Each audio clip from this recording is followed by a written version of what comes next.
നമസ്കാരം. പടക്കളത്തിലേക്ക് എല്ലാ പ്രിയ പ്രേക്ഷകർക്കും സ്വാഗതം. തദ്ദേശ തെരഞ്ഞെടുപ്പിൻ്റെ രാഷ്ട്രീയ ആവേശം, വികസന ചർച്ചകൾ പതിവ് പോലെ പ്രേക്ഷകരിൽ എത്തിക്കുകയാണ്. പാലക്കാട് ജില്ലയിലെ വാണിയംകുളം സെൻറ്ററിൽ നിന്നാണ് പടക്കളം ഇന്ന് പ്രേക്ഷകർക്ക് മുൻപിലേക്ക് എത്തുന്നത്. ആമുഖങ്ങളൊന്നുമില്ല. നമ്മൾക്കറിയാം പടക്കളം എങ്ങനെയാണ് കേരളത്തിൻ്റെ പൊതുവികസനം, രാഷ്ട്രീയം ഇതുമായി ബന്ധപ്പെട്ടൊക്കെയുള്ള ചർച്ചകളെ മുന്നോട്ട് കൊണ്ടുപോകുന്നത് എന്നറിയാം. ഇതുമായി ബന്ധപ്പെട്ട് നിരവധി വീഡിയോകൾ ഇതിൻ്റെ ഓരോ തരത്തിൽ വലിയ തോതിൽ ആളുകളുടെ ഇടയിൽ ചർച്ചയാകുന്നുണ്ട്.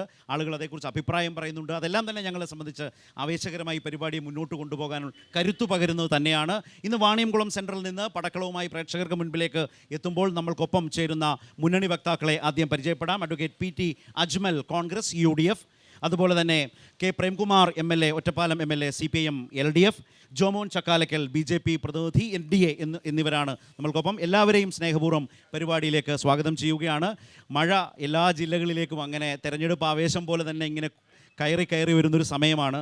മഴയ്ക്കിടയിലൂടെയാണ് ഞങ്ങളും പടക്കളവുമായി പ്രേക്ഷകർക്ക് മുമ്പിലേക്ക് എത്തുന്നത്. ശ്രീ പ്രേംകുമാർ MLA, ഈ ജില്ലയെ സംബന്ധിച്ച് തദ്ദേശ സ്വാധീനം ഇടതുമുന്നണിയെ സംബന്ധിച്ച് വളരെ കരുത്തുറ്റതാണ്, മികവുറ്റതാണ് കണക്കുകളാകെ നോക്കിയാലും, ജില്ലാ പഞ്ചായത്ത് പ്രത്യേകിച്ച് നോക്കിയാൽ. അങ്ങനെ നിൽക്കുന്നൊരു ഘട്ടത്തിൽ തെരഞ്ഞെടുപ്പിൻ്റെ ഈ സമയത്ത് ഇടതുമുന്നണി വളരെ ശക്തമായി ഉന്നയിച്ച ഒരു ആരോപണം പാലക്കാട് തദ്ദേശ തെരഞ്ഞെടുപ്പിലേക്ക് കോലീബി ഇറങ്ങിയിരിക്കുന്നു എന്നാണല്ലോ. എന്ത് ബോധ്യത്തിൻ്റെ അടിസ്ഥാനത്തിലാണ്? കൃത്യമായ ബോധ്യവും വിവരവുമുള്ള ഒരു വിമർശനമാണോ, ആക്ഷേപമാണോ, അതോ കേവല രാഷ്ട്രീയ ആരോപണമാണോ? അല്ലല്ലോ. കേരളത്തിൽ തദ്ദേശ ഭരണ തെരഞ്ഞെടുപ്പിനെ ഇടതുപക്ഷം അഭിമുഖീകരിക്കുന്നത് തികഞ്ഞ ആത്മവിശ്വാസത്തോടെയാണ്. കേരളത്തിൽ ഇടതുപക്ഷ ജനാധിപത്യ മുന്നണി ജനങ്ങൾക്ക് നൽകിയ വാഗ്ദാനങ്ങൾ പാലിച്ച് മുന്നോട്ട് പോകുന്ന ഒരു മുന്നണിയാണ്. 5 വർഷം ഞങ്ങൾ അധികാരത്തിൽ വന്നാൽ എന്തെല്ലാം ചെയ്യുമെന്ന് പ്രകടന പത്രികയിൽ കൃത്യമായി പറഞ്ഞ് നൽകിയ വാഗ്ദാനങ്ങളുടെ പുരോഗതി ഓരോ വർഷവും പ്രോഗ്രസ് റിപ്പോർട്ടിലൂടെ ജനങ്ങൾക്ക് മുമ്പാകെ അവതരിപ്പിച്ച് 4 വർഷത്തെ പ്രോഗ്രസ് റിപ്പോർട്ടും വാഗ്ദാനങ്ങൾ നിറവേറ്റിയതിൻ്റെ അഭിമാനവുമായിട്ടാണ് ഇടതുപക്ഷ ജനാധിപത്യ മുന്നണി ജനങ്ങളെ അഭിമുഖീകരിക്കുന്നത്. പാലക്കാട് ജില്ല ഇടതുപക്ഷ ജനാധിപത്യ മുന്നണിക്ക് നല്ല സ്വാധീനമുള്ള ജില്ലയാണ്. കഴിഞ്ഞ 2020 തദ്ദേശ ഭരണ തെരഞ്ഞെടുപ്പിലും ജില്ലാ പഞ്ചായത്ത് ഒന്നൊഴികെയുള്ള മുഴുവൻ ബ്ലോക്ക് പഞ്ചായത്തുകൾ, മഹാഭൂരിപക്ഷം വരുന്ന ഗ്രാമപഞ്ചായത്തുകൾ എന്നിവിടങ്ങളിലെല്ലാം ജനങ്ങൾ ഇടതുപക്ഷ ജനാധിപത്യ മുന്നണിയെ സ്വീകരിച്ചത് നമ്മൾ കണ്ടു കഴിഞ്ഞു. ഈ തെരഞ്ഞെടുപ്പിൽ കോലീബി എന്ന് വെറുതെ പറയുന്നതല്ല. 43 ഇടത്ത് UDF BJP സ്ഥാനാർത്ഥികളെ നിർത്തുന്ന കാര്യത്തിൽ വരെ പരാജയപ്പെട്ട സാഹചര്യമാണുള്ളത് എന്ന് തെളിവുകളുടെയും വിവരങ്ങളുടെയും അടിസ്ഥാനത്തിൽ വസ്തുതാപരമായി നമുക്ക് പറയാൻ സാധിക്കും. ഇടതുപക്ഷ ജനാധിപത്യ മുന്നണി ഏത് സഖ്യമുണ്ടാക്കി അതിനെ നേരിടാൻ ആര് ശ്രമിച്ചാലും ജനങ്ങളെ അണിനിരത്തി നാടിൻ്റെ മതനിരപേക്ഷതയെയും ജനാധിപത്യത്തെയും കരുത്താക്കി അത്തരം ചർച്ചകൾക്ക് കൂടി ഇടം നൽകിക്കൊണ്ടാണ് ഈ തെരഞ്ഞെടുപ്പിനെ അഭിമുഖീകരിക്കുന്നത് എന്ന് സവിനയം നാടിനെ അറിയിക്കുകയാണ്. അജ്മൽ, ആ പറഞ്ഞതിൻ്റെ തന്നെ ഒരു രാഷ്ട്രീയ വിശദീകരണം UDF നൽകേണ്ടതുണ്ട്. ഇപ്പോൾ വന്ന വിവരങ്ങൾ വെച്ച് നോക്കിയാൽ വാർത്തകൾ അങ്ങ് ആ രൂപത്തിലുണ്ട്. ചിറ്റൂർ, തത്തമംഗലം, ചെർപ്പളശ്ശേരി, പട്ടാമ്പി എന്നീ നഗരസഭകളിലെ വാർഡുകളിൽ ചില വാർഡുകളിൽ, വിവിധ വാർഡുകളിൽ BJPക്ക് സ്ഥാനാർത്ഥിയില്ല. LDF ഭരിക്കുന്ന കാഞ്ഞിരപ്പുഴ, വല്ലപ്പുഴ, വിളയൂർ പഞ്ചായത്തുകളിൽ 8 വീതം വാർഡുകളിൽ ഇത്തവണ സ്ഥാനാർത്ഥികളെ നിർത്തിയിട്ടില്ല. അപ്പോൾ ആ വിധത്തിൽ അത് UDFനുള്ള സഹകരണത്തിൻ്റെ ഒരു മുൻ കോലീബി മാതൃകയുടെ സ്വഭാവം പാലക്കാട് ജില്ലയിലെ തെരഞ്ഞെടുപ്പിൽ തുടക്കത്തിൽ തന്നെ വന്നു കഴിഞ്ഞു എന്ന വിമർശനം UDFന് നേരെയുണ്ട്. BJPക്ക് നേരെയും വരും സ്വാഭാവികമായി. ആ വിമർശനം ഒരിക്കലും ശരിയല്ല. കാരണം ഇപ്പോൾ നിങ്ങൾ ഈ പറഞ്ഞ പഞ്ചായത്തുകളിലൊക്കെ BJPക്ക് വലിയ സ്വാധീനങ്ങളില്ലാത്ത സ്ഥലങ്ങളാണ്. അവർക്ക് BJP സ്ഥാനാർത്ഥിയെ നിർത്താത്തത് UDFനെ വിജയിപ്പിക്കാൻ വേണ്ടിയിട്ടാണ് എന്ന് പറയുന്നതിൽ യാതൊരു അർത്ഥത്തിലും ശരിയല്ല. നമുക്കറിയാം പാലക്കാട് നഗരസഭ BJP ഭരിക്കുന്ന ഒരു സ്ഥലമാണ്. BJP ഭരിക്കുന്ന സ്ഥലത്ത് കഴിഞ്ഞ തവണ LDFന് വേണമെങ്കിൽ, CPMന് വേണമെങ്കിൽ ഞങ്ങളെ പിന്തുണച്ച് BJPയെ മാറ്റി നിർത്താമായിരുന്നു. 2 വർഷം, ഈ ഭരണം അവസാനിക്കുന്നതിന് 2 വർഷം മുമ്പ് അങ്ങനെ ഒരു അവസരം വന്നു. ആ അവസരത്തിൽ പോലും അത് ചിന്തിക്കാതെ ഇവിടെ ഒരു തരത്തിലും കോലീബി സഖ്യമോ കോൺഗ്രസും ഇന്ത്യൻ യൂണിയൻ മുസ്ലിം ലീഗുമാണ് പാലക്കാട് ജില്ലയിൽ ഏറ്റവും കൂടുതലുള്ള സഖ്യമായി മത്സരിക്കുന്നത്. അത് വളരെ ശക്തിയോടുകൂടെ മുന്നോട്ട് പോകും. കഴിഞ്ഞ തദ്ദേശ തെരഞ്ഞെടുപ്പിൽ ഞങ്ങൾക്ക് റിസൾട്ട് മോശമാണ്. ഇപ്രാവശ്യം ജില്ലാ പഞ്ചായത്തുകളിൽ ഞങ്ങൾക്ക് വലിയ രീതിയിലുള്ള മുന്നേറ്റമുണ്ടാവും. പല ബ്ലോക്ക് പഞ്ചായത്തുകൾ ഞങ്ങൾ തിരിച്ചുപിടിക്കും. ഗ്രാമപഞ്ചായത്തുകളിൽ വലിയ രീതിയിലുള്ള പ്രവർത്തനങ്ങൾ നടന്നുകൊണ്ടിരിക്കുന്നു. ആ പ്രവർത്തനങ്ങളെല്ലാം മുന്നോട്ട് പോകും. അതിനകത്ത് ഒരു കാര്യം, പാലക്കാട് ജില്ലാ പഞ്ചായത്തും പഞ്ചായത്തുകളും ഒക്കെ ഉൾപ്പെടെ ഉണ്ടെങ്കിലും CPMന്റെ വലിയൊരു കോട്ടയായി നിൽക്കുന്ന അവർ പറയപ്പെടുന്ന പാലക്കാട്, അവിടെ ഒരു തരത്തിലുള്ള വലിയ ഏതെങ്കിലും ഒരു വികസനം കൊണ്ടുവരാൻ 10 വർഷം ഭരിച്ച ഈ LDF സർക്കാരിന് കൊണ്ടുവരാൻ സാധിച്ചിട്ടില്ല. പാലക്കാട് ജില്ലാ പഞ്ചായത്ത് വർഷങ്ങളായി അവർ ഭരിക്കുകയാണ്. മീൻവെല്ലത്തെ പേരിന് പറയുന്ന ഒരു കുടിവെള്ള ഒരു പദ്ധതി അല്ലാതെ ഒരു പദ്ധതി പോലും ഈ ജില്ലാ പഞ്ചായത്തിന് നടപ്പിലാക്കാൻ കഴിഞ്ഞിട്ടില്ല. വിജയിപ്പിക്കുമോ അജ്മൽ? വികസനം ഒന്നും കൊണ്ടുവന്നില്ല എന്നുള്ള അവസ്ഥയാണെങ്കിൽ തുടർച്ചയായി വിജയിക്കാനാവുമോ? കഴിഞ്ഞ തവണ തുടർഭരണം ഉണ്ടായതിന്റെ സാഹചര്യം ഒക്കെ നമുക്കറിയാം. കഴിഞ്ഞ കോവിഡ് കാലഘട്ടത്തിൽ കിറ്റും ഉൾപ്പെടെ 2020 അതിന് മുമ്പായിരുന്നു പഞ്ചായത്ത് തെരഞ്ഞെടുപ്പ്. ജില്ലാ പഞ്ചായത്തിൽ എനിക്ക് തോന്നുന്നു 30-ൽ പരം ഡിവിഷൻ ഉള്ളതിൽ 29ഓളം വാർഡുകളിൽ ജില്ലാ പഞ്ചായത്ത് വാർഡുകളിൽ LDFന്റെ കയ്യിലാണ്. അത്ര വലിയൊരു ഇനി വരുന്ന തെരഞ്ഞെടുപ്പ്, ഇനി നമ്മൾ തെരഞ്ഞെടുപ്പിലേക്ക് പോവുകയാണല്ലോ. ജനങ്ങൾക്ക് മുമ്പിൽ ഞങ്ങൾ എല്ലാം പറഞ്ഞിട്ടുണ്ട്. ഈ തെരഞ്ഞെടുപ്പിൽ വലിയൊരു മുന്നേറ്റം UDF ഉണ്ടാക്കാൻ കഴിയും. ഇതിനകത്ത് കേരളത്തിൽ അടക്കം BJP നിങ്ങളുടെ സ്വാധീനമില്ല എന്ന് അജ്മൽ പറഞ്ഞതുപോലെ സമ്മതിച്ചുകൊണ്ടായിരിക്കുമോ ഞാൻ ഈ സൂചിപ്പിച്ച പ്രദേശങ്ങളിൽ നിങ്ങൾ സ്ഥാനാർത്ഥികളെ നിങ്ങൾക്ക് സ്വാധീനമില്ലാത്തതുകൊണ്ട് മത്സരിപ്പിക്കാത്തതാണ്? നിങ്ങൾക്ക് സ്വാധീനമില്ലാത്ത സ്ഥലങ്ങളിലും നിങ്ങൾ സ്ഥാനാർത്ഥികളെ ഇറക്കി മത്സരിച്ച് നിങ്ങൾ സ്വാധീനം തെളിയിക്കാനാണ് ശ്രമിച്ചു പോരുന്നത് രാഷ്ട്രീയമായി. അങ്ങനെയുള്ളിടത്ത് എന്തേ ഇത്രയധികം നമ്പറിൽ നിങ്ങൾ സ്ഥാനാർത്ഥികളെ നിർത്താതെ പോരുന്നത്? രണ്ടാമതൊന്നുകൂടി, നിങ്ങൾ ഭരിക്കുന്ന പാലക്കാട് നഗരസഭയിലേക്ക് വന്നാൽ പോര് രൂക്ഷമല്ലേ? വളരെ പരസ്യമായ നിലയിലത് മാധ്യമങ്ങളിലൂടെ കണ്ടതല്ലേ?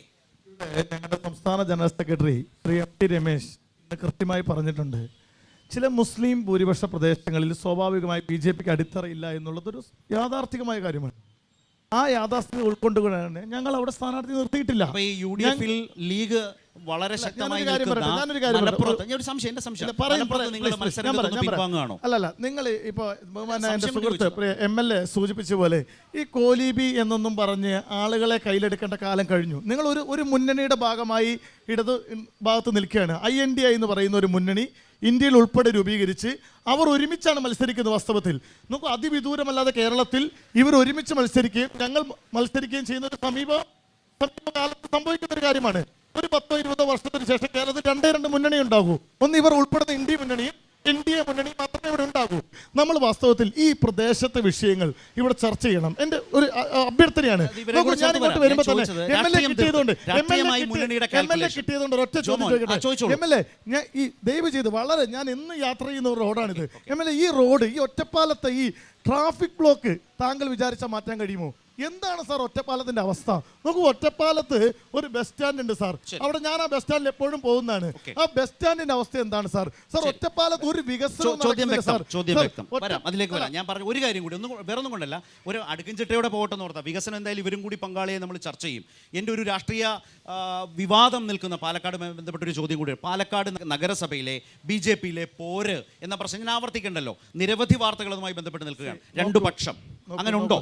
ഈ ഭരിക്കുന്ന സ്ഥലത്ത് എപ്പോഴും എല്ലാ സ്ഥലത്തെടുത്ത് നോക്കിയാലും ഇതെല്ലാം പല സ്ഥലത്തും നടക്കുന്നതാണ്. ചെറിയ ചെറിയ കാര്യങ്ങളെ നമ്മൾ വലുതായി പർവ്വതീകരിക്കേണ്ട ആവശ്യമില്ല.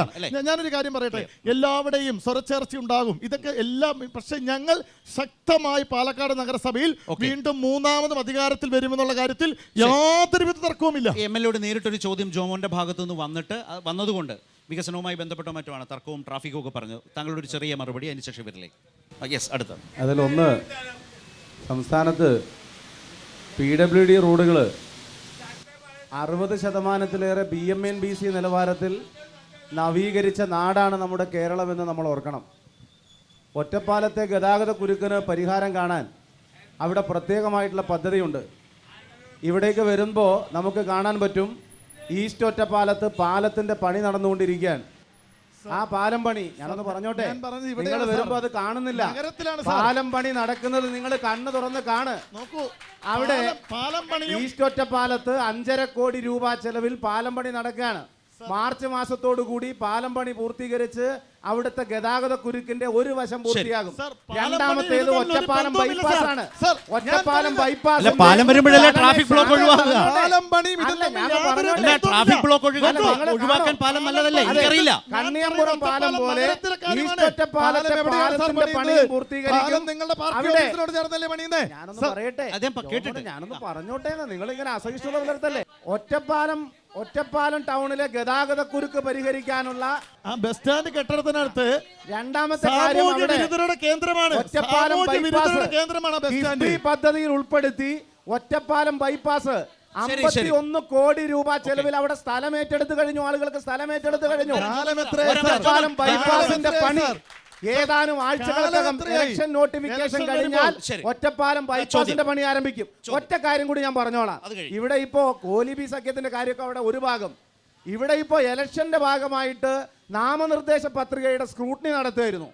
ആ സ്ക്രൂട്ടിനി ഇന്നലെ കഴിഞ്ഞു. നാളെ നോമിനേഷൻ പിൻവലിക്കാനുള്ള അവസാന ഡേറ്റാണ്. 11 സീറ്റിൽ ഇടതുപക്ഷ ജനാധിപത്യ മുന്നണി വിവിധ വാർഡുകളിൽ എതിരില്ലാതെ തെരഞ്ഞെടുക്കപ്പെട്ടിരിക്കുക. അതും ജനാധിപത്യമല്ല.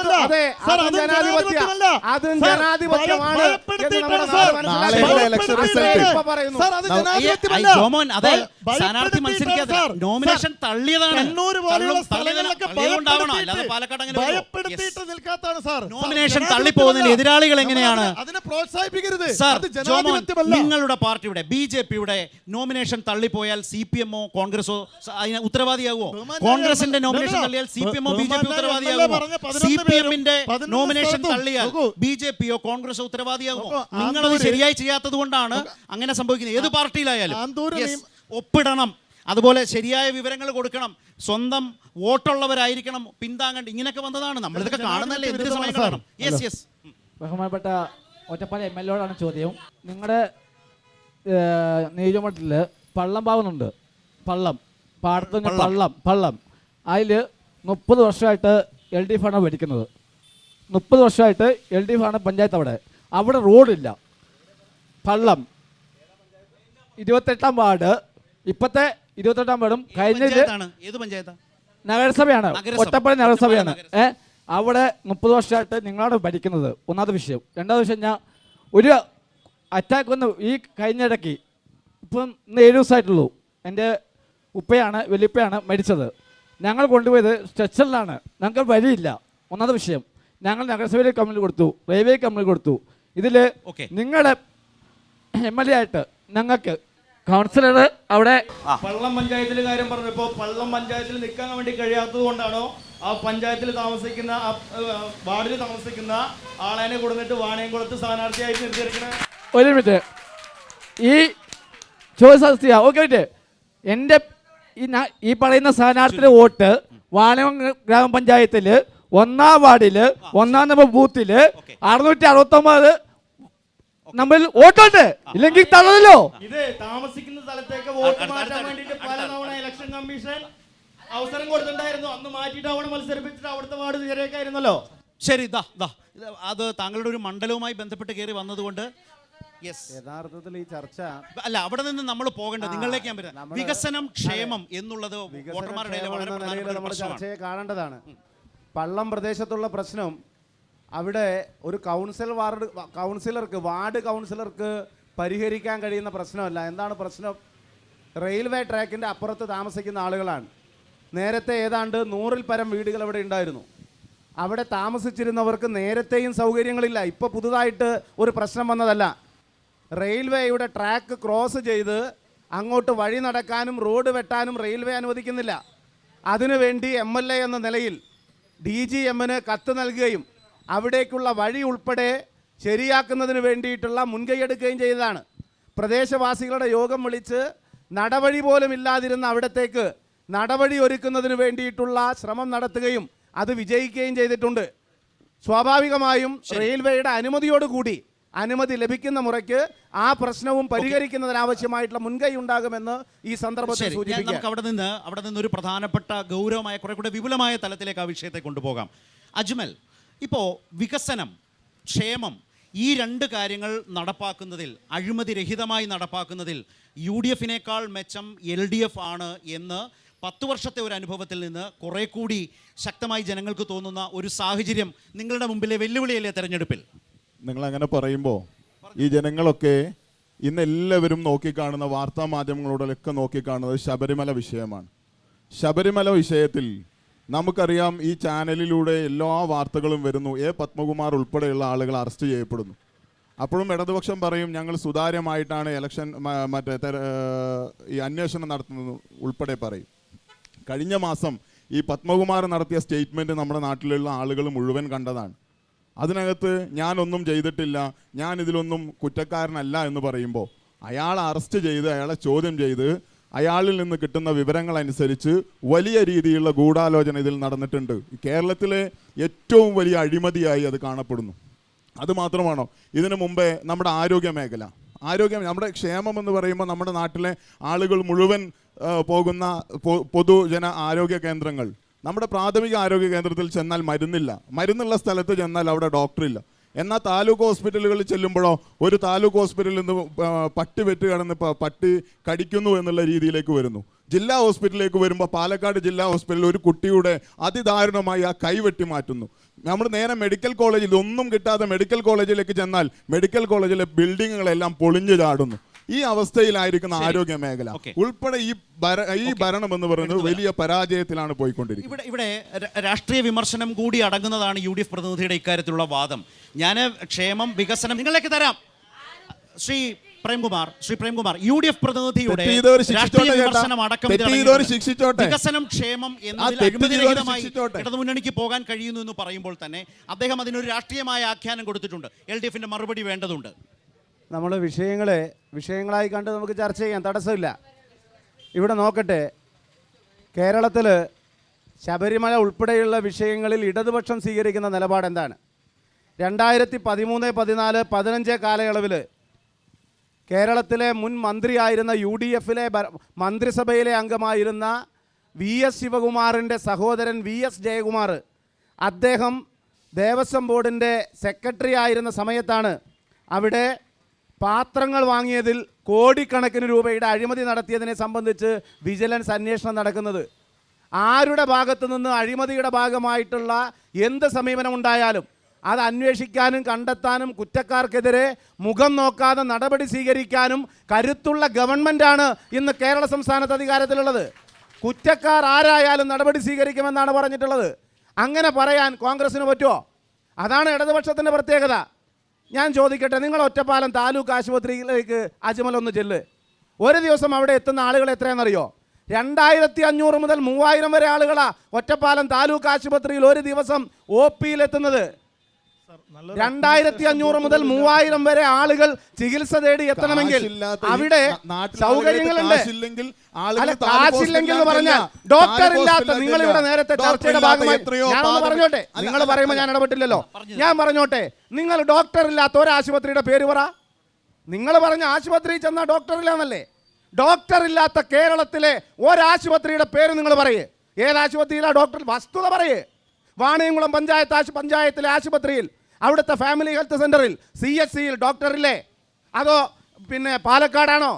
അതോ കുഴൽമന്നത്താണോ? അതോ കോട്ടായിലാണോ? അതോ താങ്കൾ താമസിക്കുന്ന പഞ്ചായത്തിലാണോ? ഈ കേരളത്തിലെ ഏത് പഞ്ചായത്തിലെ ഏത് ആശുപത്രിയിലാണ് ഡോക്ടറില്ലാത്തത്?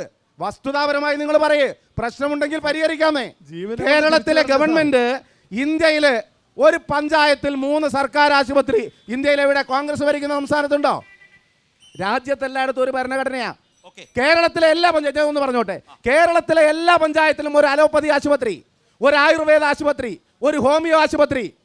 കാശ്മീർ മുതൽ കന്യാകുമാരി വരെ 28 സംസ്ഥാനങ്ങളും കേന്ദ്രഭരണ പ്രദേശങ്ങളുമുള്ള എല്ലായിടത്തും ബാധകമായത് ഒരൊറ്റ ഭരണഘടനയാണ്. പക്ഷേ 3 സർക്കാർ ആശുപത്രി ഇടതുപക്ഷം ഭരിക്കുന്ന കേരളത്തിൽ മാത്രമേ ഉള്ളൂ എന്ന് മലയാളിക്ക് അറിയാം. ശരി, റൈറ്റ്. ഇവിടെ ജോമോൻ, നമ്മൾ രാജ്യത്തെ ആകെ കണക്ക് നോക്കുമ്പോൾ ഈ പറഞ്ഞതുകൊണ്ടാണ് ഏറ്റവും കൂടുതൽ സൗജന്യ ചികിത്സ നൽകുന്ന രാജ്യത്തെ സംസ്ഥാനത്തിൻ്റെ പേര് കേരളം എന്നാണ് ഒന്ന്. രണ്ടാമത്തെ കാര്യം, നിങ്ങളിപ്പോൾ ശബരിമലയെക്കുറിച്ച് സ്വാഭാവികമായി ഇവിടെ ചർച്ച വന്നുകൊണ്ട് പറയും. പക്ഷേ കേരളത്തിൻ്റെ ഹൈക്കോടതിയുടെ മേൽനോട്ടത്തിൽ നടക്കുന്ന അന്വേഷണത്തിൽ ഏതെങ്കിലും ഒരു ഘട്ടത്തിൽ സർക്കാരിനെ വിമർശിക്കാൻ തയ്യാറായിട്ടുണ്ടോ? മുഖ്യമന്ത്രി അടക്കം കൊടുത്തൊരു ഉറപ്പുണ്ട്, ആര് പ്രതിയായി വന്നാലും അവർ ശിക്ഷ അനുഭവിക്കും, ഒരാളും സംരക്ഷിക്കപ്പെടില്ല. ഹൈക്കോടതിയുടെ കൂടി ക്ലിയറൻസോടുകൂടി പോകുന്നൊരു അന്വേഷണം എന്നത് കേരളത്തിൽ BJP അടക്കമുള്ള പ്രതിപക്ഷത്തിൻ്റെ വലിയ പ്രതിബന്ധമല്ലേ? നിങ്ങൾക്കത് രാഷ്ട്രീയായുധമാക്കുന്നതിന് വലിയ തടസ്സങ്ങൾ യഥാർത്ഥത്തിൽ സാഹചര്യങ്ങളും വസ്തുതകളും നോക്കിയാലില്ലേ? ഞാൻ ആശുപത്രിയെ കുറിച്ച് ചോദിച്ചോണ്ട് ആദ്യം അത് പറയാം. സാർ, കുറെ അഡ്മിനിസ്ട്രേഷൻ ബ്ലോക്കുകളോ കുറെ ഇൻഫ്രാസ്ട്രക്ചർ ഉണ്ടായതുകൊണ്ട് ആശുപത്രി ആവുക. ഞാനൊരു കാര്യം ചോദിക്കട്ടെ, കേരളത്തിൽ ഗവൺമെന്റ് ആശുപത്രിയിൽ എടുത്തു നോക്കിയാൽ താലൂക്ക് ആശുപത്രി ഉൾപ്പെടെ മരണമില്ലാത്ത ഒരു ദിവസം ഉണ്ടോ? മരണം ഉണ്ടാവില്ല. അങ്ങനത്തെ മരണമല്ല, ചികിത്സാ പിഴവ് കൊണ്ട്. അങ്ങനെയല്ല ജോമോൻ, ചികിത്സാ പിഴവുണ്ട്. ഞാൻ എടുത്ത് കാണിക്കാം. ചിരഞ്ജീവികളല്ല ചിരഞ്ജീവികളല്ല. ഞാൻ ജനിച്ചാൽ ഒരു ദിവസം പറയാൻ അവസരം തരൂ. അല്ല ജോമോൻ, അതല്ല മാനദണ്ഡം. പറയാൻ ജോമോൻ പറയൂ. നോക്കൂ MLA ഡോക്ടർ ഇല്ലാത്ത ഒരു ആശുപത്രിയുടെ പേര് പറഞ്ഞു കൊടുക്കുക. നമുക്ക് MLA വായടപ്പിക്കാം. നിങ്ങളുടെ ചുറ്റുവട്ടത്ത് ഡോക്ടർ ഇല്ലാത്ത ഒരു ആശുപത്രി പറഞ്ഞു ഈ കൊടുക്കുക. ഒറ്റപ്പാലം താലൂക്ക് ആശുപത്രി തന്നെ അഡ്മിനിസ്ട്രേഷൻ സംവിധാനം ഒരു താറുമാറാണ്. ഡോക്ടർ ഇല്ലാത്ത 4 മണി കഴിഞ്ഞ ഡോക്ടർ ഇല്ല സാർ. സാർ അവിടെ ചെന്ന് 4 മണി കഴിഞ്ഞ ഡോക്ടർ ഇല്ല സാർ. എത്ര രോഗികളെ അവിടെ നിന്ന് മെഡിക്കലിലേക്ക് കൊണ്ടുപോകും സാർ. ഒറ്റപ്പാലം താലൂക്ക് ആശുപത്രിയിൽ സാർ വെറുതെ താലൂക്ക് ആശുപത്രിയിൽ നിങ്ങൾ ഇവിടെ വന്ന് സംസാരിക്കൂ. മിണ്ടാരി ഇത് കഴിഞ്ഞ് നിങ്ങൾക്ക് തരാം. ഈ പറഞ്ഞ ആരോഗ്യ അവരവരുടെ അനുഭവത്തിൽ നിന്ന് പറയുന്നതാണ്. ആരോഗ്യ കേരളം വെന്റിലേറ്ററിലാണ്. ശരി, ശരി, ഒറ്റ കാര്യം ഞാൻ പറയാം. ശബരിമലയെ കുറിച്ച് വെച്ചോണ്ട് പറയാം. അല്ല, അതോടെ കഴിഞ്ഞിട്ട് വരാം. സുഹൃത്ത്, നിങ്ങൾ പറയൂ. നിങ്ങളാണ് മൈക്ക്. നിങ്ങൾ പോലീസ് സംവിധാനം അവരവരുടെ അഭിപ്രായമൊക്കെ പറയും.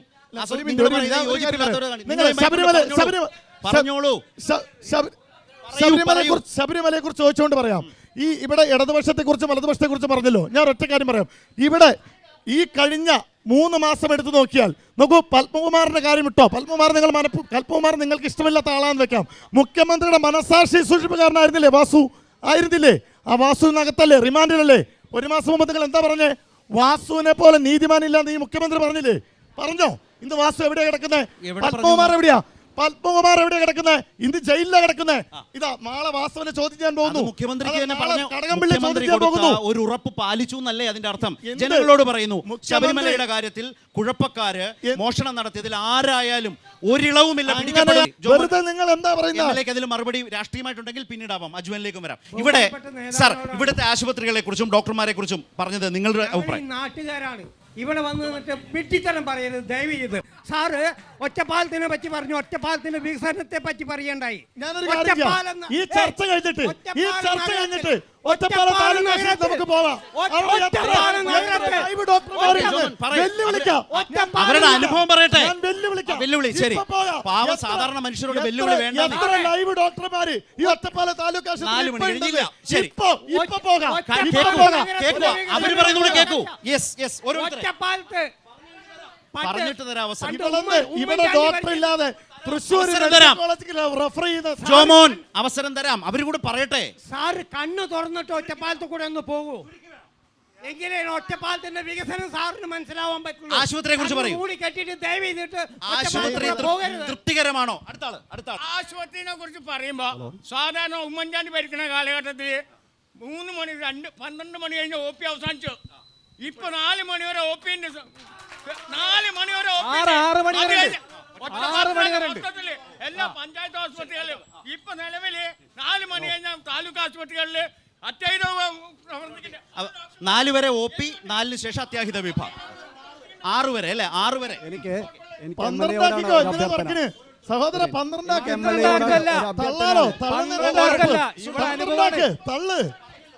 ഇവിടെ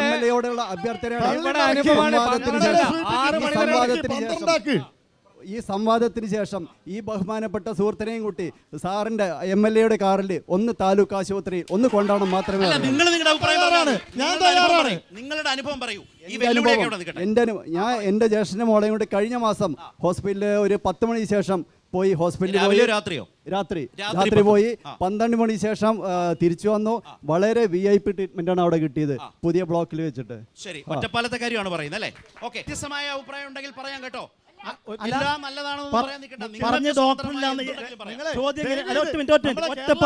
ഒറ്റപ്പാല ഹോസ്പിറ്റൽ ഡോക്ടറില്ലാന്നാണ് പറയുന്നത്. ഏത് സമയത്ത് ഡോക്ടർ പറയൂ? ഞാൻ ചോദിക്കുന്നത്, നിങ്ങൾ ഏത് സമയത്ത് പോയപ്പോഴാണ് ഒറ്റപ്പാല ഹോസ്പിറ്റൽ ഡോക്ടർ ഇല്ലാതിരുന്നത്? പറയാം, അത് നമുക്ക് ചർച്ച ചെയ്യാം. ഒറ്റപ്പാലം താലൂക്ക് ആശുപത്രി മാത്രമല്ല കേരളത്തിൽ നിങ്ങൾ ഒറ്റപ്പാലം താലൂക്ക് ആശുപത്രി ഒറ്റപ്പാലം താലൂക്ക് ആശുപത്രി മുഴുവൻ ഗവൺമെന്റ് സംവിധാനവും തകരാറിലാണ് സാർ.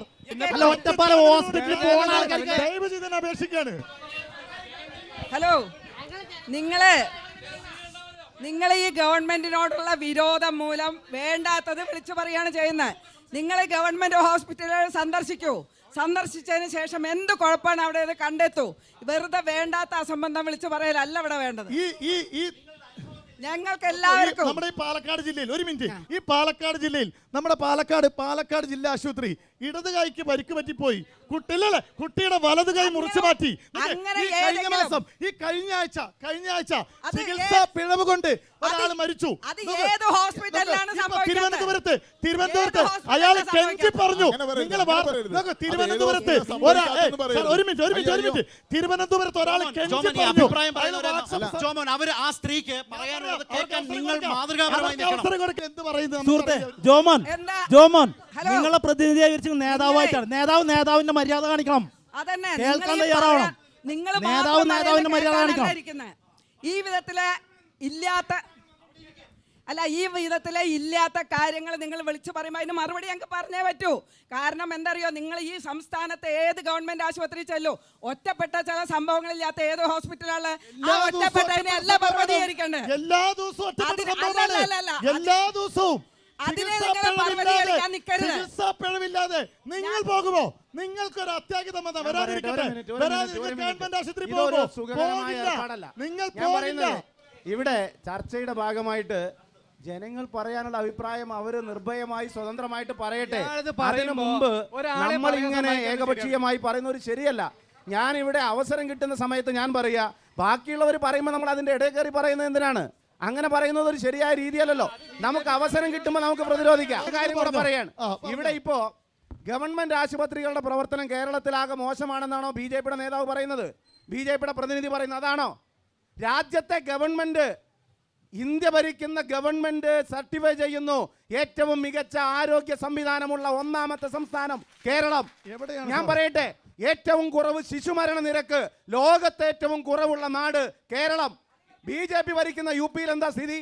ഞാൻ പറയട്ടെ, ക്ഷേമ പെൻഷൻ 62, ഞാനൊന്ന് പറയട്ടെ എന്നിട്ട് നിങ്ങൾ പറഞ്ഞോ, 62 ലക്ഷം ഗുണഭോക്താക്കൾക്ക് 2000 രൂപ വെച്ച് പ്രതിമാസം ക്ഷേമ പെൻഷൻ കൊടുക്കുന്ന നാട് കേരളം.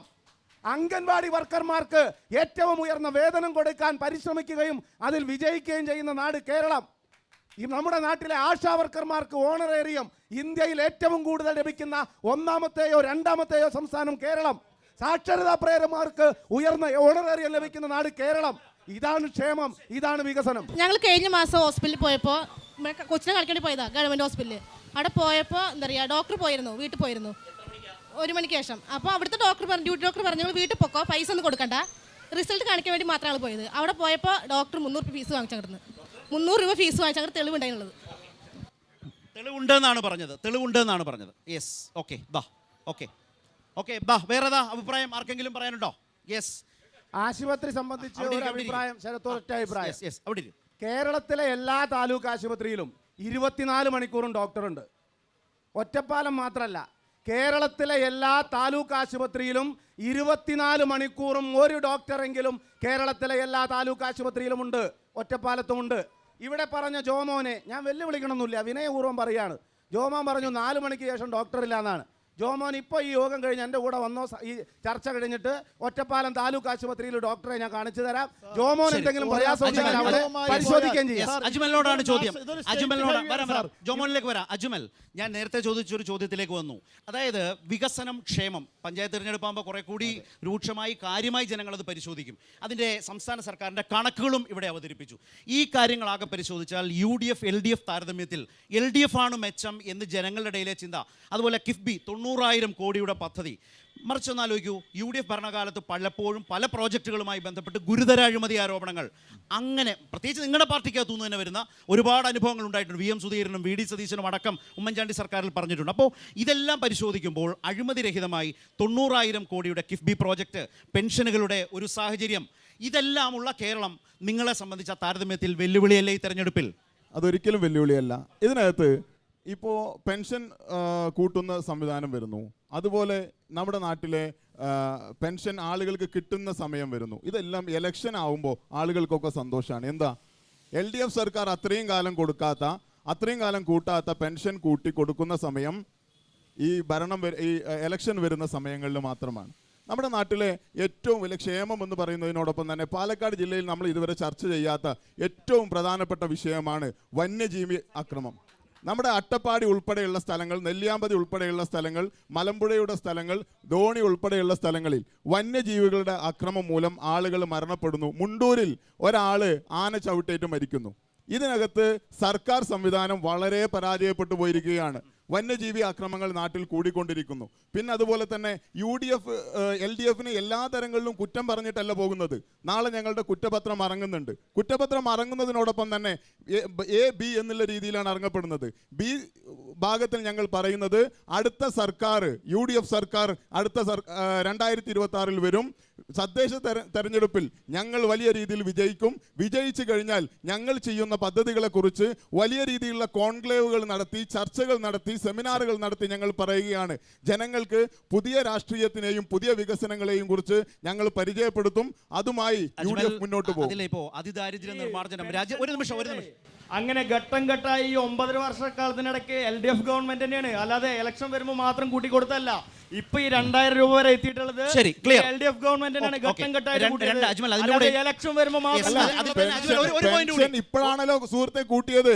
ഇതുവരെയും പെൻഷൻ കൂട്ടാതെ ഇവിടുത്തെ ആളുകളോട് ചോദിച്ചറിയാം എത്ര ആളുകൾക്ക് പെൻഷൻ കിട്ടാതെ സമയം ഉണ്ടായിട്ടുണ്ട്.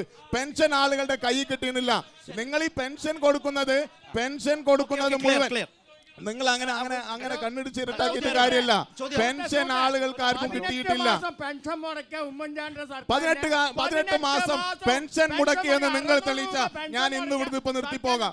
18 മാസം UDF സർക്കാർ പെൻഷൻ നിർത്തിയെന്ന് പറഞ്ഞാൽ ഞാനിപ്പോ ഇവിടുന്ന് നിർത്തിപ്പോവാം.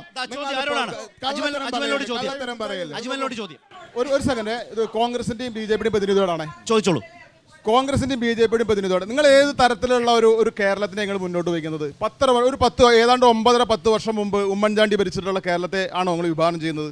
ഏതാണ്ട് ഈ 600 രൂപ പെൻഷൻ എന്ന് പറയുന്ന സാധനം 18 മാസം കുടിശ്ശിക വരുത്തി ഈ നാട്ടിലെ സാധാരണക്കാരുടെ മനുഷ്യരെ ബുദ്ധിമുട്ടിച്ചിട്ടുള്ള ഒരു അവസ്ഥയിലേക്ക്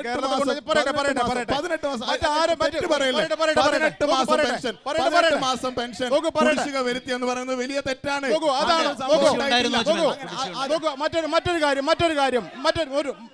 മറ്റൊരു കാര്യം ഏതാണ്ട് 4 ലക്ഷം വിദ്യാർത്ഥികൾ പൊതുവിദ്യാലയം നിന്ന് കൊഴിഞ്ഞു പോയിട്ടുള്ള ആ ഒരു കാലത്തെയാണ് നമ്മൾ തിരിച്ചു കൊണ്ടുവരാൻ ആഗ്രഹിക്കുന്നത്. മറ്റൊന്ന് BJPയുടെ പ്രതിനിധികളാണ്.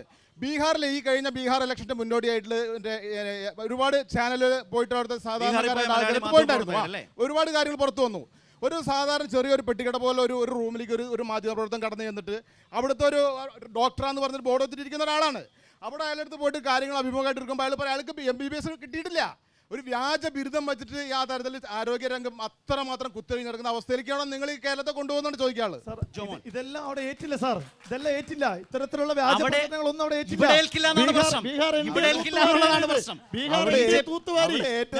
നിങ്ങൾ ഇലക്ഷൻ കമ്മീഷനെ പിടിച്ച് ഏൽപ്പിച്ചതാണ്. അവിടെ ഏറ്റതല്ല, നിങ്ങൾ ഇലക്ഷൻ കമ്മീഷനെ പിടിച്ച് ഏൽപ്പിച്ചതാണ്. അല്ലാതെ ഹരിയാനയിൽ എന്താ സംഭവിച്ചു?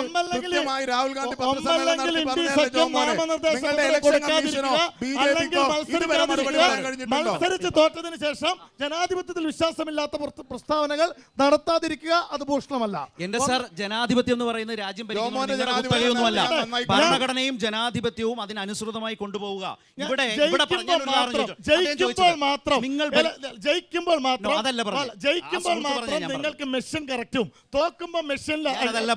അത് തന്നെയാണല്ലോ അദ്ദേഹം പറഞ്ഞത്. അദ്ദേഹത്തിന്റെ വിമർശനം നിങ്ങൾ മറുപടി പറഞ്ഞു. ജോമോന്റെ ജനാധിപത്യ മര്യാദ ഞാൻ കണ്ടു, നേരത്തെ കണ്ടു. യെസ് ജോമോൻ. അല്ലല്ല, അതെന്താ? അത് വ്യക്തിപരമായിട്ടുള്ള വിഷയമാണ്. അത് പറയൂ, എന്താണ് കാര്യം? എന്താണ് താങ്കൾ ഉദ്ദേശിച്ചത്? എന്താണ് പറയൂ, എന്താണ് എന്റെ ജനാധിപത്യ മര്യാദ? എല്ലാരും ജോമോനോട് ഇങ്ങനെ സംസാരിച്ചു, ചോദ്യം ചോദിക്കുന്ന ജനാധിപത്യ മര്യാദ ഞാൻ കണ്ടു. ജോമോൻ നന്നായി അവതരിപ്പിച്ചു. തീർച്ചയായും നിങ്ങൾ ഒരു സഖ്യം, ഇന്ത്യ സഖ്യം അപ്പുറത്ത് നിൽക്കുമ്പോൾ എനിക്ക് ഒറ്റയ്ക്ക് പ്രതിരോധിക്കേണ്ടി വരികയാണ്. ഇവര് MLA നിങ്ങൾ ഒരു സഖ്യമാണ്, ഇന്ത്യ മുഴുവൻ. ഞാൻ ഒറ്റയ്ക്കാണ്. എന്നാ ഞാനൊരു കാര്യം ചോദിക്കാം. ഞാൻ പറയട്ടെ. ഇപ്പോ നിങ്ങൾ ഭരിക്കുന്ന സംസ്ഥാനങ്ങൾ UP ആവട്ടെ, ബീഹാർ ആകട്ടെ, ഇതെല്ലാം നിൽക്കുക. കേരളം 2000 രൂപ പ്രതിമാസം ഇപ്പൊ കൊടുക്കുകയാണ് പെൻഷൻ. അത് കിട്ടിക്കഴിഞ്ഞു ആളുകളുടെ കയ്യിൽ. അതൊരു വായ്പയാണ്. ജോമോൻ, നിങ്ങൾ തെറ്റിദ്ധരിപ്പിക്കരുത്. നിങ്ങൾ പറയുന്ന വസ്തുതയല്ല. പെൻഷനാണ്. എനിക്ക് അദ്ദേഹത്തെ പറഞ്ഞു പഠിപ്പിക്കാനോ തിരുത്താനോ ഒന്നും കഴിയില്ല. ഒരു പാവപ്പെട്ടവന് വോട്ട് കിട്ടാനാണോ 2000 ആക്കിയത്? വോട്ട് കിട്ടാനാണോ 2000 ആക്കിയത്? ജനാധിപത്യ രീതിയിൽ ഈ ജോമോന് പറയാമോ? എന്റെ ചോദ്യം, BJP ഭരിക്കുന്ന സംസ്ഥാനങ്ങളിൽ ഈ 2000 രൂപ പെൻഷൻ കൊടുക്കുന്ന ഒരു സ്റ്റേറ്റിന്റെ പേര് ജോമോന് പറയാമോ? 2000-ത്തിലധികം വായ്പയാണെന്നേ. മറ്റത് വായ്പയാണ്. സ്ത്രീകൾക്ക് മഹിളാ റോസ്ഗാർ യോജന എന്ന് പറഞ്ഞ വായ്പ കൊടുക്കുന്നു. ആ വായ്പയിൽ 2 ഗഡുക്കളായി വായ്പ. ഇത് ഓരോ മാസവും 2000. ഒരു ബിജെപി സ്റ്റേറ്റ് പറ, ഒരു ബിജെപി സ്റ്റേറ്റ് പറ. കേരളത്തിന്റെ അത്ര കടമുള്ള ഒരു സംസ്ഥാനം താങ്കൾ ആ പെൻഷൻ തടയാൻ ശ്രമിച്ചവരാണ് നിങ്ങൾ. ശ്രീ പ്രേംകുമാറിന്റെ അവസരം. കേരളം പോലെ കടത്തിൽ മുങ്ങിയ ഒരു സംസ്ഥാനം പെൻഷൻ തടയാൻ പെൻഷൻ ഫണ്ട് ബോർഡിനെ തടഞ്ഞവരല്ലേ നിങ്ങൾ? പ്രേംകുമാർ, ഈ പാവപ്പെട്ട ഈ കേരളത്തിലെ പാവപ്പെട്ട ജനങ്ങൾക്ക് 2000 ഉറുപ്യ കൊടുക്കുന്നത് നിങ്ങൾക്ക് വലിയ വിഷമമായി തോന്നുന്നുണ്ടെങ്കിൽ ഈ ബീഹാറിൽ തെരഞ്ഞെടുപ്പ് വന്നപ്പോ നിങ്ങൾ അവിടുത്തെ സ്ത്രീകൾക്ക് 10,000 നക്കാപ്പിച്ച കൊടുത്തവരല്ലേ കേരളത്തില് LDF തെരഞ്ഞെടുപ്പിനെ അഭിമുഖീകരിക്കുന്നത് തെരഞ്ഞെടുപ്പ് വരുമ്പോ എന്തെങ്കിലും പ്രവർത്തനങ്ങൾ പെൻഷൻ കൊടുക്കുന്നത്. അജ്മൽ, 4 കൊല്ലം മുമ്പ് പ്രകടന പത്രികയിൽ പറഞ്ഞതാണ് ഞങ്ങൾ അധികാരത്തിൽ വന്നാൽ പെൻഷൻ വർദ്ധിപ്പിക്കുമെന്ന്. ആ വർദ്ധിപ്പിക്കാം എന്ന് പറഞ്ഞ കാര്യം എന്തുകൊണ്ട് വർദ്ധിപ്പിക്കാൻ ഇതിനു മുമ്പ് കഴിഞ്ഞില്ല എന്ന ന്യായമായ ചോദ്യം നിങ്ങൾക്ക് ചോദിക്കാം. ഇപ്പൊ പറഞ്ഞതല്ല. അതെ, 2500 രൂപയാക്കുമെന്നാണ് LDF പറഞ്ഞത്. ഈ 2000 ആക്കാൻ എന്തുകൊണ്ട് ഇതുവരെ കഴിഞ്ഞില്ല എന്നതിന്റെ ഉത്തരവും പറയേണ്ടി വരും. നിങ്ങൾ നോക്കൂ, കേരളത്തിന് അർഹതപ്പെട്ടതെല്ലാം വെട്ടിക്കുറയ്ക്കുകയാണ്. കേരളത്തിൽ ജനസംഖ്യ ആനുപാതികമായിട്ട് നൽകേണ്ട നികുതി വിഹിതമുണ്ട്, അത് തരുന്നില്ല. രാജ്യത്തെ ഗവൺമെന്റ് സമാഹരിക്കുന്ന നികുതിയുടെ 42% നിങ്ങളുടെ അവസരത്തിൽ പറയാം ജോമോൻ, എന്ത് മര്യാദ രാജ്യത്തെ ഗവൺമെന്റ് സമാഹരിക്കുന്ന, ഇന്ത്യ ഗവൺമെന്റ് സമാഹരിക്കുന്ന നികുതിയുടെ 42% സംസ്ഥാനങ്ങൾക്ക് വീതം വെക്കണം, സംസ്ഥാനങ്ങൾക്ക് കൈമാറണം. അത് ചെയ്യുന്നില്ല. കേരളത്തോട് വിവേചനപരമായിട്ടുള്ള സമീപനം സ്വീകരിക്കുകയാണ്. ഇന്ത്യൻ ജനസംഖ്യയിൽ 2.78% വരുന്നതാണ് കേരളത്തിലെ ജനസംഖ്യ. അതിനനുസരിച്ച് വിഹിതം തരാതെ അത് 1.6 ചുരുക്കുകയാണ് രാജ്യത്തെ BJP ഗവൺമെന്റ്. തനത് വരുമാനം വർദ്ധിപ്പിച്ചും ഈ കേരളത്തിൽ നികുതി ചോർച്ച അടച്ചും കേരളത്തിന്റെ ധനകാര്യ വകുപ്പ് മന്ത്രി നടത്തിയ പരിശ്രമത്തിന്റെ ഭാഗമായിട്ടാണ് വികസനവും ക്ഷേമവും ഉറപ്പുവരുത്തി ഗവൺമെന്റ് മുന്നോട്ട് പോകുന്നത്. കേരളം എല്ലാ സംസ്ഥാനത്തെ പോലെ സംസ്ഥാനമാർ സാർ, ഇവിടെ ഒരു നിയമമുണ്ട് സാർ. PM ശ്രീ പോലുള്ള പദ്ധതികൾ ഒപ്പിട്ട പണം കിട്ടുമെന്ന് പറയുമ്പോൾ അത് ഒപ്പിടാൻ കഴിയാതെ CPA പേടിച്ച് ഒപ്പിടാതിരുന്ന പാർട്ടിയായി പറയുന്നത്. ഞാനൊരു കാര്യം പറയാം, ഇത് ഈ രാജ്യത്ത് നിയമമുണ്ട്, കേരളത്തിന് ഒറ്റയ്ക്ക് നിയമമില്ല. എല്ലാ സംസ്ഥാനവും ചെയ്യുന്നത് പോലെ ഈ സംസ്ഥാനവും ചെയ്താൽ, എല്ലാ സംസ്ഥാനവും ചെയ്യുന്ന പോലെ ഈ സംസ്ഥാനം കണക്ക് കൊടുത്താൽ കൃത്യമായ വിഹിതം കൊടുക്കും. കണക്കാ കൊടുക്കാത്ത ഒരു കണക്കിന്റെ പേര് പറ. GSTയുടെ കണക്ക് പോലും 2023 കണക്ക് 2025 തീരാൻ പോകുമ്പോൾ 23 കണക്ക് കൊടുത്തിട്ടില്ല. നുണ ഇവിടെ വന്ന് പറയാ. ഞാൻ ചോദിക്കട്ടെ, ഒറ്റ കാര്യം ചോദിക്കാം, 1 മിനിറ്റ് സമയം തരുമോ? വയനാട് ദുരന്തം ഉണ്ടായല്ലോ. വയനാട് ദുരന്തം ഉണ്ടായപ്പോൾ അവിടെ മരണപ്പെട്ട മനുഷ്യരെ അവരുടെ വായ്പ എഴുതി തള്ളാൻ ദേശീയ ദുരന്ത നിവാരണ അതോറിറ്റി ആക്ട് പ്രകാരം ഉണ്ടായിരുന്നു സാധ്യത, 13-ാം വകുപ്പ്. അവിടെയുള്ള മനുഷ്യൻ 40 കിലോമീറ്റർ അപ്പുറത്തുനിന്നാണ് ബോഡി കിട്ടിയത്. വാണിയംകുളത്ത് മരണപ്പെട്ടയാളാണെങ്കിൽ അയാളുടെ ബോഡി കിട്ടിയത് പാലക്കാട്ട് നിന്നാണ്. 40 കിലോമീറ്റർ അപ്പുറത്തേക്ക് ബോഡി ഒഴുകിപ്പോയിട്ടുള്ള രാജ്യം കണ്ട ഏറ്റവും ദുഃഖകരമായ വലിയ ഒരു ദുരന്തം നടന്നിട്ട് ആ ദുരന്തത്തെ ദേശീയ ദുരന്തമായിട്ട് പ്രഖ്യാപിക്കാൻ 1 മിനിറ്റ് ശരത്ത് 158 ദിവസം എടുത്തു.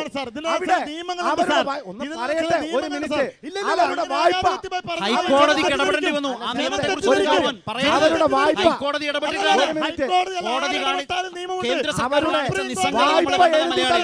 ദേശീയ ദുരന്തമായി പ്രഖ്യാപിക്കണമെങ്കിൽ അതിന് ചില പരിമിതികളുണ്ട്. ഒരു പരിമിതിയില്ല, ദുരന്തമായി പ്രഖ്യാപിച്ചു. ബഹുമാന്യനായ MLA അത് അറിയാത്ത ആളല്ല. ഈ പാവം പിടിച്ച ഹൈക്കോടതി പോയിട്ടാണ് ഇതൊക്കെ നടന്നത്. സ്വമേധയാ ഒന്നും ചെയ്തില്ല കേന്ദ്ര സർക്കാർ. ഹൈക്കോടതി ശാസിച്ചു. അവർക്ക് ജപ്തി നോട്ടീസ് അയക്കാണ് രാജ്യത്തെ ഗവൺമെന്റ്. പൊതുമേഖലാ ബാങ്കുകളെ നിങ്ങളോടാണ് ചോദ്യം. വേഗത്തിൽ വേണം, തീരാറാവുന്നു, സമയം തീരാറാവുന്നു. ചോദിക്കാനുള്ളത്, അദ്ദേഹം കേരളത്തിന്റെ കടത്തെ കുറിച്ചിട്ട് വലിയ വായതോരാതെ വലിയ സംസാരിച്ചു. ഇന്ത്യയുടെ കടത്തെ കുറിച്ച് നിങ്ങൾക്ക് എന്താ പറയാനുള്ളത്? ഇന്ത്യ രാജ്യത്തിന്റെ കടത്തെ ഇതിന് മുമ്പ് ഭരിച്ചേക്കാൾ കടത്തിൽ കുറവാണോ ഇപ്പൊ? GDP എന്താണ് സാർ? GDP എന്ന് പറഞ്ഞാൽ എന്താണ് സാർ? കടത്തിന്റെ കാര്യം പറയല്ലോ. കടത്തിന്റെ കാര്യം പറ.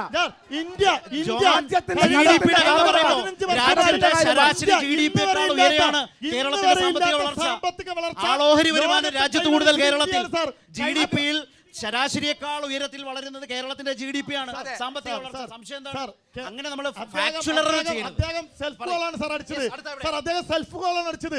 അതുകൊണ്ട് മൈക്ക് മാറ്റി കൊടുക്കുക. സെൽഫ് കോളാണ് സാർ അടിച്ചത്. ശരി, കേരളത്തിൽ അറിവാണ് സാർ. അല്ല, കേരളത്തിൽ GDP കുറിച്ച് പഠിക്കണം സാർ. സാർ GDP കുറിച്ച് പഠിക്കണം സാർ. സാർ ഇന്ത്യയുടെ സാമ്പത്തിക നിലവാരത്തെ കുറിച്ച് പഠിക്കണം സാർ. ഇത് ലോകത്തിലെ 4ാമത്തെ സമ്പദ് സെക്ടറാണ് സാർ. ഇവരെ കേട്ടാലേ കാര്യമുള്ളൂ. യു.പി.എ ഭരിക്കുമ്പോൾ ഇന്ത്യയുടെ സമ്പദ് വ്യവസ്ഥ എത്രയായിരുന്നു? യു.പി.എ മാതൃകയാക്കണം കേരളം എന്നാണോ ജോമോൻ പറയുന്നത്? യു.പി ആണോ കേരളത്തിന്റെ ഒരു മാതൃകാ സംസ്ഥാനം? എനിക്ക് മനസ്സിലായില്ല. യു.പി. അല്ല പറഞ്ഞു. വിദ്യാഭ്യാസത്തിലോ ആരോഗ്യത്തിലോ ക്രമസമാധാനത്തിലോ ഏതിലാണ് യു.പി കേരളത്തിന് മാതൃകാപരം? യു.പി. അല്ല സാർ, യു.പി.എ. ഉത്തർപ്രദേശ് യു.പി.എ. അതാണ് പറഞ്ഞത് സാർ. നിങ്ങൾ യു.പി.എ കോട്ട് ചെയ്യാൻ ഏതായാലും ജോമോൻ ഇല്ല അല്ലേ? എന്താ സംശയം? എന്ത് വേണമെങ്കിൽ കോട്ടിയാലോ? സമയം തീരുന്നു. ചോദിക്കുക. നമ്മുടെ ഈ പുള്ളി നമ്മുടെ സ്നേഹിതൻ ചോദിച്ചതിന് ഇപ്പോഴും മറുപടി ആയിട്ടില്ല. ഇന്ത്യയുടെ പൊതുകട എത്രയെന്നുള്ളത് ഇന്നും പറഞ്ഞില്ല. അത് പറഞ്ഞപ്പോൾ വേറെ പറഞ്ഞു. അപ്പൊ സെൽഫ് കോൾ അടിച്ചു പറഞ്ഞു. ഇവിടെ സെൽഫ് കോൾ അടിക്കണത് ആരാന്നൊക്കെ നല്ലതായിട്ട് അറിയാം. അതുകൊണ്ട് ഇന്ത്യയുടെ പൊതുകട എത്രയെന്ന് ആദ്യം പറയാം. എല്ലാവരും വികസനത്തിന്റെ, ആരോഗ്യത്തിന്റെ, അതുപോലെ പിന്നെ മറ്റുള്ള കാര്യങ്ങളെക്കുറിച്ച് പറഞ്ഞു. ഇപ്പോൾ 2 ദിവസം മുന്നേ കേന്ദ്ര സർക്കാർ തൊഴിൽ നിയമത്തിൽ ഒരു ഭേദഗതി വരുത്തി 29 തൊഴിൽ നിയമങ്ങളെ 4ആയി ക്രോഡീകരിച്ച് കൊടുക്കുന്നുണ്ട്. ഇതിൽ തൊഴിലാളികൾക്ക് എന്ത് ഗുണമാണ് കിട്ടാൻ പോകുന്നത്? ഇത്രയും കാലം കിട്ടിക്കൊണ്ടിരുന്ന ആ ഒരു ആനുകൂല്യങ്ങളും മറ്റു കാര്യങ്ങളും ഒറ്റയടിക്ക് 4 നിയമത്തിനുള്ളിൽ കൊടുന്ന് ഒതുക്കി തീർത്തിട്ടുണ്ട്. ഇതിൽ ഈ പാവപ്പെട്ട ജനങ്ങളെ, തൊഴിലാളികളെ, അതായത് കുത്തക മുതലാളിമാർക്കും കുത്തക ബൂർഷാക്കൾക്കും വേണ്ടി പണിയെടുത്ത് അവരുടെ നട്ടലൊടിക്കാൻ വേണ്ടി നിങ്ങൾ കൊടുക്കുന്ന നിയമത്തിൽ ഈ തൊഴിലാളികൾക്ക് എന്ത് ഗുണങ്ങളാണ് കിട്ടാൻ പോകുന്നത്? വളരെ പ്രധാനപ്പെട്ട ഒരു ദേശീയ പ്രശ്നമാണ് ലേബർ കോഡ്. വലിയ സമരത്തിലേക്ക് രാജ്യം പോകുന്നു. കർഷക സമരം പോലെ തന്നെ തൊഴിലാളി സമരം. കർഷക സമരത്തിന് മുമ്പിലാണ് മോദി സർക്കാർ മുട്ടുമടക്കിയത്. ആ ബില്ലുകൾ പിൻവലിച്ചു. ഈ ജില്ലയിൽ കഞ്ചിക്കോട് എന്ന് പറഞ്ഞ സ്ഥലമുണ്ട് സാർ. ഈ പറഞ്ഞ ബൂർഷ നിയമവും ഈ പറഞ്ഞ കൊളോണിയൽസവും ഈ പറഞ്ഞ മുതലാളിത്ത വർഗവും ചിന്താശക്തിയും ചിന്താധാരയും ഒക്കെ പറഞ്ഞില്ലേ? കേരളത്തിലെ മുഴുവൻ കമ്പനിയും തമിഴ്നാട്ടിലേക്ക് ഓടിച്ചു സാർ. ലേബർ കോഡ് അങ്ങനെയൊന്നുമല്ല സാറേ. ലേബർ കോഡ് കുറച്ച് ഗൗരവത്തിൽ മറുപടി വേണ്ട വിഷയമാണ്. അച്യുതാനന്ദനും നിങ്ങളുടെ നായന്മാരും മറ്റുള്ള സംസ്ഥാനത്തേക്ക് പോകൂ സാർ. മറ്റുള്ള സംസ്ഥാനത്തേക്ക് പോകൂ. കൂട്ടിച്ചാണ് സാർ. സാർ വികസനത്തെ കുറിച്ച് പഠിക്കണം. ഇൻഡസ്ട്രിയൽ ലേബർ കോഡ് എന്തുകൊണ്ട് തൊഴിലാളി ദ്രോഹമാണ് എന്ന് തൊഴിലാളി യൂണിയനുകൾ പറയുന്നു. മറുപടി ഉണ്ടോ? എന്താണ് മോദി സർക്കാരിന്റെ കാഴ്ചപ്പാട്? ഞാനൊരു കാര്യം ഒറ്റ കാര്യം ഞാനൊരു കാര്യം പറയാം. കേരളമല്ല, ലേബർ കോഡാണ്. ലേബർ കോഡ് മോദി സർക്കാർ കൊണ്ടിരുന്നതാണ്. അത് ഏത് തരത്തിലാണ് തൊഴിലാളി? ഞാൻ ചോദിക്കട്ടെ, ഇന്ത്യയിൽ ഏറ്റവും കുറവ് ഫാക്ടറി ഉള്ള സംസ്ഥാനം ഏതാണെന്നല്ലോ വിഷയം. അയ്യോ കഷ്ടമാണ്. ലേബർ കോഡിനെ നിങ്ങൾ എന്തുകൊണ്ട് പിന്തുണയ്ക്കുന്നു? അത് പറയൂ. 5 മിനിറ്റ് ഒന്നുമില്ല. അയ്യോ ഭയങ്കരമായി. ഇന്ത്യയിൽ ഏറ്റവും കുറവ് ഇൻഡസ്ട്രിയൽ ഉള്ള സംസ്ഥാനം ഏതാണെന്നറിയാമോ? ഏറ്റവും കുറവുള്ളത് കേരളത്തിൽ. എന്തുകൊണ്ടാണ്? രാജ്യത്തെ വ്യവസായ സൗഹൃദ അന്തരീക്ഷത്തിലെ ടോപ്പ് അച്ചീവർ കേരളമാണ്.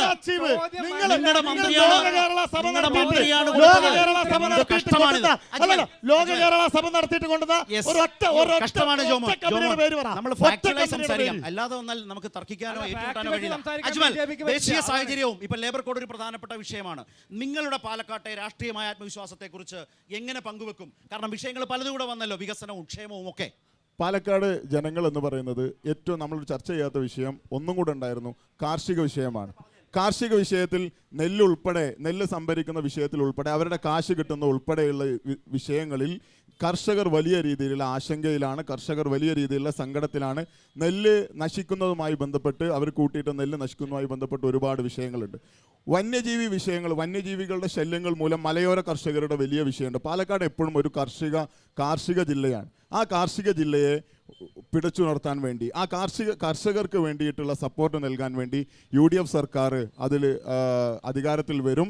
അതിനു വേണ്ടിയിട്ടുള്ള സെമി ഫൈനലായി തദ്ദേശ തെരഞ്ഞെടുപ്പിൽ മുനിസിപ്പാലിറ്റികളിലും ജില്ലാ പഞ്ചായത്തുകളിലും ഗ്രാമപഞ്ചായത്തിലും ബ്ലോക്ക് പഞ്ചായത്തുകളിലും ഞങ്ങൾ വലിയ വിജയമുണ്ടാക്കും. അത് ഞങ്ങൾക്ക് വലിയ രീതിയിൽ ആത്മവിശ്വാസമുണ്ട്. ശ്രീ പ്രേംകുമാർ MLA അവസാന അവസരത്തിലേക്കാണ്. അതിന് മുമ്പ് ഒരു ചോദ്യം ഈ സുഹൃത്തിന് എന്തോ ചോദിക്കാനുണ്ട്. സാറിന്റെ അടുത്താണ് സ്വർണ്ണക്കൊള്ള വിഷയം. അതിൽ ശ്രീ പത്മകുമാറിനെ അറസ്റ്റ് ചെയ്തുകൊണ്ടും എന്തുകൊണ്ട് പാർട്ടിയിൽ നിന്ന് CPM പാർട്ടിയിൽ നിന്ന് പത്മകുമാറിനെ പുറത്താക്കുന്നില്ല? ആ ഒരു ചോദ്യം, അതിന് ഉത്തരം ഞാൻ പ്രതീക്ഷിക്കുന്നു. ഇവരത്ത് നിന്നല്ല, താങ്കളുടെ MLA മറുപടി. അല്ലെ, നമ്മളിത് ചർച്ച ചെയ്തു മോനെ. കുറച്ച് മുമ്പ് ഇവരെല്ലാം അഭിപ്രായം പറഞ്ഞതാണ്. എങ്കിലും അഭിപ്രായം പറഞ്ഞിട്ടില്ല. ചർച്ച ചെയ്തു എന്നാ ഞാൻ പറഞ്ഞത്. നിങ്ങളുടെ ചോദ്യം എടുത്തിരിക്കുന്നു. MLA അത് പറഞ്ഞുകൊണ്ട് കൺക്ലൂഡ് ചെയ്യാം നിങ്ങളുടെ പ്രതീക്ഷകൾ. വിവിധ രാഷ്ട്രീയ പാർട്ടികളുടെ ഭാഗമായിട്ടുള്ളവർ ആ കേസിൻ്റെ ഭാഗമായി അറസ്റ്റ് ചെയ്യപ്പെട്ടിട്ടുണ്ട്. ഒരാൾ കുറ്റവാളിയായി തെളിയിക്കപ്പെടുന്നത് കോടതിയുടെ അറസ്റ്റിൻ്റെ മാത്രം ഭാഗമായിട്ടല്ല. അറസ്റ്റ് ചെയ്യപ്പെടുന്ന എല്ലാവരും കുറ്റവാളികളാണ് എന്ന് നമുക്ക് ഉറപ്പിക്കാനും പറ്റില്ല. രണ്ട് കാര്യങ്ങളാണ് ഇത്തരം കാര്യങ്ങളിൽ CPM സ്വീകരിക്കുന്നത്. അദ്ദേഹം തെറ്റ് ചെയ്തിട്ടുണ്ട് എന്ന് നിയമപരമായി തെളിയിക്കപ്പെട്ടാൽ ഒരു നിമിഷം പത്മകുമാറല്ല, എത്ര ഉയർന്ന CPM-ന്റെ നേതാവായാലും അവർ ഈ പാർട്ടിയിലുണ്ടാകില്ല. അദ്ദേഹത്തിന്റെ മറുപടി ഞാനൊന്ന് പറയട്ടെ. പിണറായി ആഭ്യന്തരമന്ത്രി ആയിരിക്കുന്ന പോലീസ് പത്മകുമാറിനെ അറസ്റ്റ് ചെയ്തിരിക്കുന്നത് നിയമപരമായി തെളിയിക്കപ്പെടാത്തതിന്റെ ഭാഗമായോ? ആണ്. അറസ്റ്റ് എന്ന് പറയുന്നത് അന്തിമ വിധിയല്ല.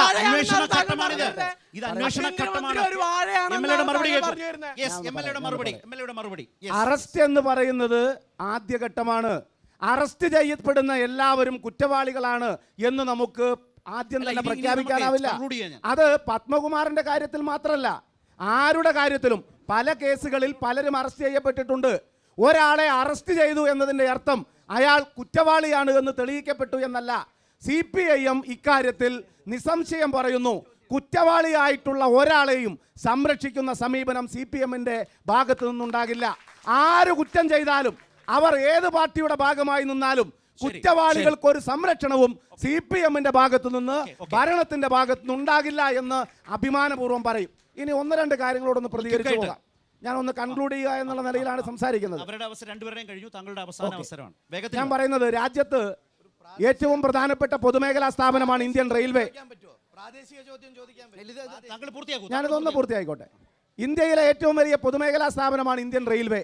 3 ലക്ഷം ഒഴിവുണ്ട് ഇന്ത്യൻ റെയിൽവേയിൽ. ആ ഒഴിവുകൾ നികത്താൻ മുൻകൈ എടുക്കേണ്ടത് രാജ്യത്തെ ഗവൺമെന്റാണ്. BJP നേതൃത്വം കൊടുക്കുന്ന ഗവൺമെന്റ് അതിന് തയ്യാറാകുന്നില്ല. ഇന്ത്യൻ പ്രതിരോധ സേനയിൽ 1,80,000 ഒഴിവുണ്ട്. ആ ഒഴിവുകൾ നികത്താൻ രാജ്യത്ത് തയ്യാറാകുന്നില്ല. ലോകത്തെ ഏറ്റവും വലിയ പട്ടിണി രാജ്യങ്ങളിൽ ഒന്ന് ഇന്ത്യയാണ്. പട്ടിണി മാറ്റാൻ രാജ്യത്തെ ഗവൺമെന്റ് മുൻകൈ എടുക്കുന്നില്ല. വിലക്കയറ്റം തടയാൻ രാജ്യത്തെ ഗവൺമെന്റ് മുൻകൈ എടുക്കുന്നില്ല. ഇത്തരത്തിൽ ജനങ്ങളുടെ ജീവിതവുമായി ബന്ധപ്പെട്ട ഒരു പ്രശ്നത്തിലും നിലപാട് സ്വീകരിക്കാതെ കടുത്ത വർഗീയമായ ചേരിതിരിവുണ്ടാക്കുന്ന സമീപനം രാജ്യത്ത് സ്വീകരിക്കുകയാണ്. നമ്മൾ യഥാർത്ഥ വിഷയങ്ങൾ ചർച്ച ചെയ്യുന്ന ഒരു ഘട്ടത്തിൽ ബഹളം വെച്ചാൽ അതിന് പരിഹാരം ഉണ്ടാവില്ല. പക്ഷേ ഇത്രയും നേരം ഇവിടെ ചർച്ച ചെയ്തതിൽ പല വിഷയങ്ങളും വളരെ ഗൗരവത്തോടെ വന്നു. അതിൻ്റെ രാഷ്ട്രീയാവേശം, അതിൻ്റെ വിഷയത്തിൻ്റെ ഉള്ളടക്കത്തിലേക്കൊക്കെ വളരെ ശക്തമായി പോയി എന്ന വിചാരത്തോടു കൂടി തന്നെ ഈ പടക്കളം ഇവിടെ അവസാനിക്കുന്നു. നമസ്കാരം.